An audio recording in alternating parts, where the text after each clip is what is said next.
না, এটা কিন্তু AK-47 না, এটা তারই একটা ইসে লাইসেন্সকৃত হাতিয়ার পিস্তলের একটা ম্যাগজিন যে থাকে, একটা খালি ম্যাগজিনটা ওইটা ভুলে ওনার ইসে রয়ে গেছিল ওইটা। আচ্ছা, এইটা নিয়ে বিদেশ যাওয়া বিষয়টা স্যার, এই বিষয়ে না, বিদেশ যাওয়ার কিছু না, হয়তো ভুলে অনেক সময় আপনি দেখেন হয়তো চশমাটা নিয়ে যাবেন, ভুলে হয়তো চশমা না নিয়ে মোবাইলটা নিয়ে রওনা হয়ে গেলেন, এরকম এই ভুল, এটা একটা মানে জাস্ট একটা ভুল।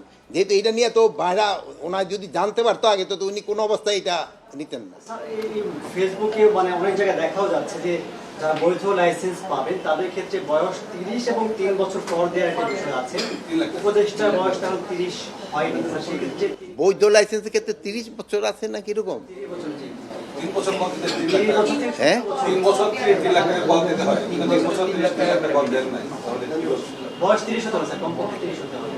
আমি অবশ্যই এই আইনটা মানে নতুন আইন হচ্ছে, আমি যেহেতু এই আইনটা পুরোটা দেখি না, এই ব্যাপারে আমি কিছু বলতে পারবো না। আরেকটা বিষয় স্যার, এয়ারপোর্টে 2 দফা তিনি স্ক্যান করে চলে গেছেন, থার্ড টাইমে ওনার লাইসেন্সটা ধরা পড়েছে, তাহলে এয়ারপোর্টে সিকিউরিটি সিস্টেম এই জন্য আমি অলরেডি বলেছি, যে হোক অনেক সময় আছেন যেমন ধরেন হয়তো আমার ভাই আপনাকে ইয়ের নেতা, উনি যে সময় ঢোকে অন্যান্য সময় থেকে উনি একটু প্রিভিলেজ পায়, এই প্রিভিলেজটা যেন কারো ক্ষেত্রে না হয়, সবার ক্ষেত্রে যেন আইনটা একইভাবে প্রয়োগ করে, এই জন্য বলা হয়েছে।